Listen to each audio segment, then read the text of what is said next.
साहेबपुर कमाल विधानसभा के तमाम जनता इस बात से अवगत है कि जहांगीर जी फुल्ली समर्थक है विधायक जी का। लोगों का सवाल है कि जहांगीर जी अचानक विरोध क्यों किए? इससे पहले भी काम यदि लग रहा है कि आपको नहीं हो रहा है तो पहले भी विरोध कर सकते हैं। ये भी तो देखेंगे कि जहांगीर जी 4 साल पहले क्यों विरोध कर रहे हैं। करते तो 6 महीना बसता, 2 महीना बसता तब करते।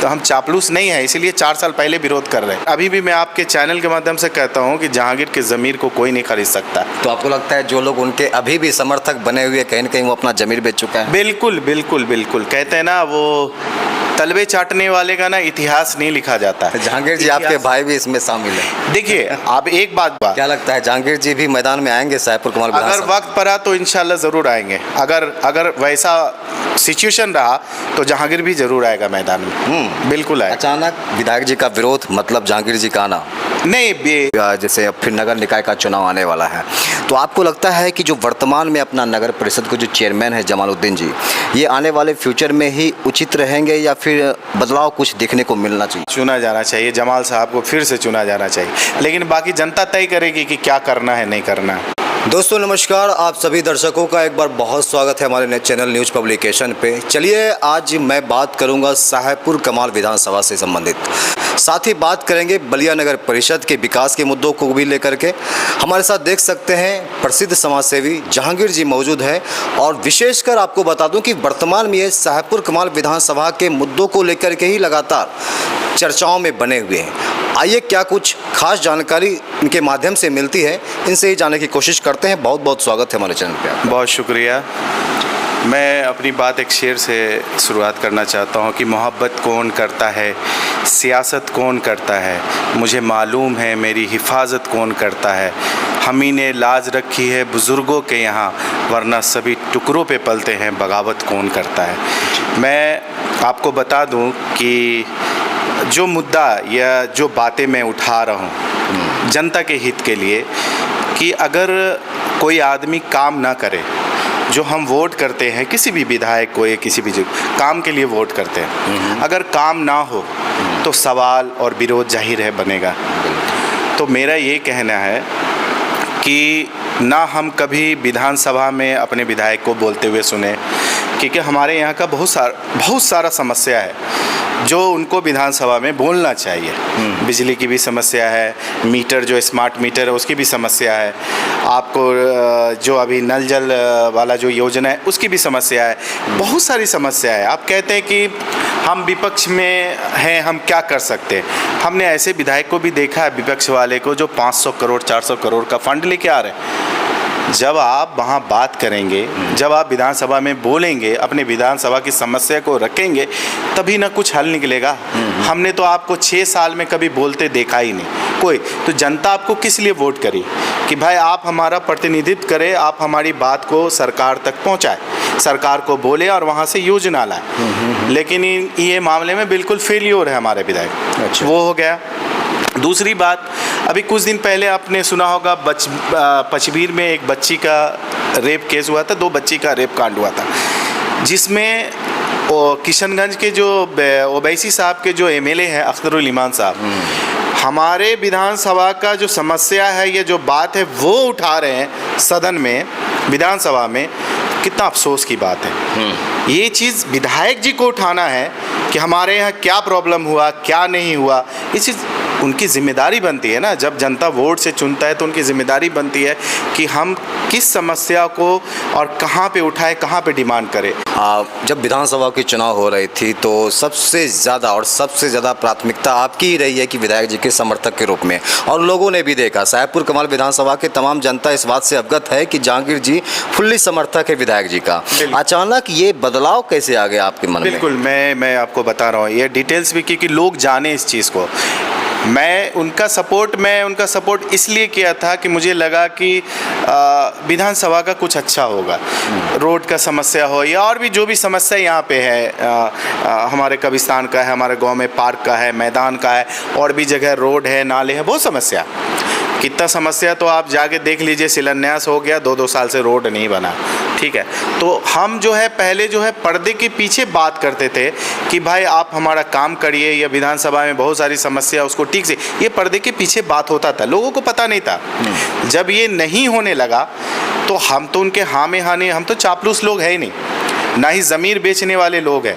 मैं जहांगीर, अभी भी मैं आपके चैनल के माध्यम से कहता हूं कि जहांगीर के ज़मीर को कोई नहीं खरीद सकता। तो आपको लगता है जो लोग उनके अभी भी समर्थक बने हुए कहीं न कहीं वो अपना ज़मीर बेच चुका है? बिल्कुल बिल्कुल बिल्कुल, कहते हैं ना वो तलवे चाटने वाले का ना इतिहास नहीं लिखा जाता। जहांगीर जी आपके भाई भी इसमें शामिल है। देखिए आप एक बात मैं अभी बोल रहा हूँ कि मेरे भाई अगर शामिल है, क्या होते हैं एक घर में किसी को जदयू को सपोर्ट कर रहा है, कोई राजद को सपोर्ट कर रहा है, कोई CPI को सपोर्ट कर रहा है, होता है एक घर में।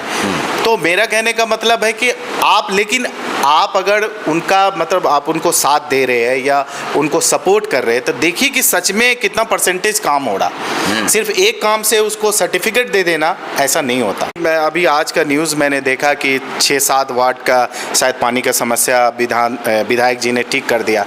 ठीक है, ये तो 6-7 क्या पूरी विधानसभा में ये समस्या सबको ठीक करना, ये 6-7 अगर ठीक हो गया ठीक है, आपको जनता इसीलिए चुनी है ना कि आप काम कीजिए। तो ये जो आप कह रहे टैंकी पानी का, ये बाढ़ बीस का समस्या नहीं है, ये पूरे विधानसभा का समस्या। सब ठीक होना चाहिए और बेहतर होना चाहिए, सबको पानी मिलना चाहिए। इस पे अगर नहीं होता है तो आप एक आंदोलन करिए। जो लोग हैं जिनको प्रतिनिधित्व के लिए चुना गया है, चाहे वो चेयरमैन साहब हो, ये वार्ड पार्षद हो या विधायक जी हो, आप एक आंदोलन कीजिए। विपक्ष में आप है, आप विपक्ष का रोल निभाइए। नगर परिषद के विकास को लेकर क्या कहना चाहते हैं? खास करके मैं अगर बता दूं तो एंट्री गेट जो हमारी है वर्तमान में आप देखते होंगे कई महीनों से जो है जर्जर स्थिति में बना हुआ है, ये विकास आपको दिख रहा है इसे? नहीं, देखिए ये बात सही आपने क्वेश्चन किया कि जब कोई जब बाहर के लोग एंट्री करते हैं, कहते हैं ना first impression is the last impression. तो जब आप देखते हैं एंट्री गेट पे कुछ लिखा ही नहीं है और बिल्कुल जंग लगा हुआ है, ना कोई पेंट है, बिल्कुल बदसूरत सा दिख रहा है। तो ये first impression is the last impression. अगर बाहर के लोग इस चीज़ को देखेंगे तो वो फिर अंदर क्या सोचेंगे कि भाई ये सिर्फ जो गेट की ये हालत है तो अंदर कैसा हालत होगा। तो बेहतर है जमाल साहब अगर मेरी बात को सुन रहे हैं या मैंने उनसे बात भी की है, करूँगा भी, कि जो एग्ज़िट गेट है, जो एंट्री गेट है, जो एग्ज़िट गेट है, ये दोनों खूबसूरत होना चाहिए। जैसे अब फिर नगर निकाय का चुनाव आने वाला है, तो आपको लगता है कि जो वर्तमान में अपना नगर परिषद को जो चेयरमैन है जमालुद्दीन जी, ये आने वाले फ्यूचर में ही उचित रहेंगे या फिर बदलाव कुछ देखने को मिलना चाहिए? ये तो जनता तय करेगी, अभी तो सर्टिफिकेट नहीं दिया जैसा। अभी आधार पे क्या मतलब? देखिए मेरे आधार पे चुना जाना चाहिए। हाँ, चुना जाना चाहिए, जमाल साहब को फिर से चुना जाना चाहिए, लेकिन बाकी जनता तय करेगी कि क्या करना है नहीं करना है। लगातार आप कई वर्षों से जो है युवाओं का आइकॉन बने हुए हैं। कई बार आप देखे जाते हैं कि हर एक कार्यक्रम में खास करके युवाओं को जो है सराहने के लिए आप वहाँ पहुँचते हैं। ऐसे में आज के जो युवा है जिसे हम जेन जी भी बोलते हैं, उन्हें क्या संदेश देना चाहेंगे अपने तरीके से? देखिए मैं युवा से 2-3 बात कहना चाहता हूँ, जो मेरे विधानसभा से या और भी बाहर के भी लोग हैं। मेरी माँ जो है वो बचपन से मुझे सिखाती रही है और आज भी कहती है कि बेटा घमंड कभी मत करना, क्योंकि घमंड जो है इंसान की सबसे बैड क्वालिटी है और घमंड अल्लाह को, भगवान को भी पसंद नहीं है। दूसरी बात, झूठ कभी मत बोलना, क्योंकि झूठ से जो है इंसान का इज्जत नहीं होता है। बाकी मैं युवाओं को ये कहना चाहता हूँ कि आप संघर्ष करें, कोई भी चीज़ एक दिन में नहीं होता, थोड़ा वक्त लगता है और संघर्ष करने वाले का ही इतिहास लिखा जाता है। तो आप कुर्बानी देंगे, संघर्ष करेंगे तो ही आपको कुछ मिलेगा। एक दिन में आप सोचेंगे एक दिन में कुछ हो जाएगा या मैं अकेला हूँ, मैं बहुत कुछ कर लूँगा, तो मैं अकेला होकर कुछ भी नहीं करूँगा जब तक आप सभी का सपोर्ट ना हो। और डरे नहीं। मैं एक छोटा सा बात, बहुत सारे लोग करते हैं कि जहांगीर जी ने ये, जहांगीर जी ने वो किया, ऐसे तलवे चाटे हुए। मैं ये बात करता हूँ, छोटा ही काम। मैं कहता हूँ कि युवाओं को ये कहना चाहता हूँ कि आप छोटा ही काम कर रहे हैं, उससे घबराए नहीं। मैं एक छोटा सा बात कहना चाहता हूँ कि एक जंगल में बहुत बड़ा आग लग गया, तो एक गुरैया जो है अपने चोंच में पानी लेके उस बूंद बूंद डाल रही थी। तो जंगल के जो आग लगने से जो जानवर बाहर भाग रहे थे, तो गुरैया को देखा, उसने गुरैया से कहा कि अरे ओ गुरैया, कि इतना छोटा बूंद से जंगल का इतना विशाल आग जो है कैसे बुझेगा? तो गुरैया ने जवाब दिया कि मुझे मालूम है कि ये चोंच चोंच बूंद बूंद पानी से जंगल का आग नहीं बुझेगा, इतना बड़ा आग, लेकिन कल जंगल का जब इतिहास लिखा जाएगा तो मेरा नाम आग लगाने वाले में नहीं, आग बुझाने वाले में से आएगा। तो मैं युवा को यही कहता हूँ कि आप अच्छा संदेश दें और मेहनत करें, संघर्ष करें, सब मिलजुल के करें तो बहुत कुछ हो सकता है। कुर्बानी देंगे, संघर्ष करेंगे, तभी आपका इतिहास लिखा जाएगा। आगे क्या चाहते हैं? आगे ये चाहते हैं कि देखिए, मुझे लगता है कि एक आदमी अगर ज़्यादा दिन तक रह जाए तो उसे घमंड हो जाता है। तो मुझे लगता है कि विधायक जो है हर 5 साल में चेंज करना चाहिए, जनता को चेंज करना चाहिए ताकि वो काम कर सके। अगर आप काफ़ी ये एहसास अब आपको हुआ? हाँ, एहसास हुआ, देर से सही लेकिन एहसास हुआ। क्या लगता है जहांगीर जी भी मैदान में आएंगे शाहपुर कमाल अगर विधानसभा? वक्त पड़ा तो इंशाल्लाह ज़रूर आएंगे। अगर वैसा सिचुएशन रहा तो जहांगीर भी ज़रूर आएगा मैदान में। बिल्कुल आएगा। अचानक विधायक जी का विरोध, मतलब जहांगीर जी का आना? नहीं, ऐसा देखो, विरोध का मतलब है, विरोध इसलिए हो रहा है कि काम नहीं हो रहा। अगर काम करेंगे तो विरोध नहीं होगा। काम करिए ना, काम दिखता ही नहीं है ना, और जो काम कागज पे दिया गया वो भी नहीं हो रहा। लोगों का सवाल है कि जहांगीर जी अचानक विरोध क्यों किए? इससे पहले भी काम यदि लग रहा है कि आपको नहीं हो रहा है तो पहले भी विरोध कर सकते हैं। ये भी तो देखेंगे कि जहांगीर जी 4 साल पहले क्यों विरोध कर रहे हैं। करते तो 6 महीना बचता, 2 महीना बचता तब करते। तो हम चापलूस नहीं है, इसीलिए 4 साल पहले विरोध कर रहे हैं, क्योंकि हमें लगा कि जिस चीज़ के लिए हम उनके पास आए हैं या जो लोग मुझ पे भरोसा करके वोट दिए हैं वह, और वो हमसे सवाल करते हैं कि जहांगीर जी ऐसा नहीं होता, वैसा नहीं होता, तो वहाँ पे मुझे कहीं कहीं लगा कि मेरा वो सेल्फ रिस्पेक्ट भी ख़त्म हो रहा है और काम भी नहीं हो रहा, तब मुझे छोड़ देना चाहिए, साथ छोड़ देना चाहिए।